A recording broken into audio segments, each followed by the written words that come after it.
حالا از سمت راست یه موقعیت دیگه برای پرسپولیس، ببینیم گل سوم میزنن یا خیر. فرصت دارن، یه کاتبک، یه بغل بابا توی دروازه.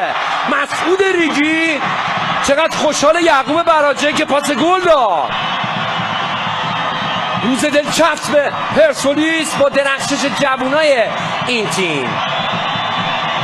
حالا یعقوب براجه پاس گل میده و مسعود ریگی کار رو تموم میکنه. اونجا اشتباه مسلمی پور و خوشحالی هواداران پرسپولیس و علیاصغر کلانتری که زور تیمش نمیرسه به پرسپولیس. و خوان کارلوس گاریدو حالا راحت روی نیمکت نشسته و اینم یعقوب براجه. تعویض طلایی گاریدو، بازیکن جوونی که اینجا ببینید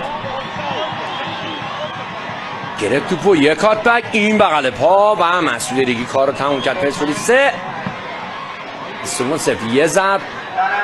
این حرکت دوم اشتباه محمد مسلمی پور و این بغل پا کار رو تموم کرد مسعود ریگی. و حالا یه برد دلچسب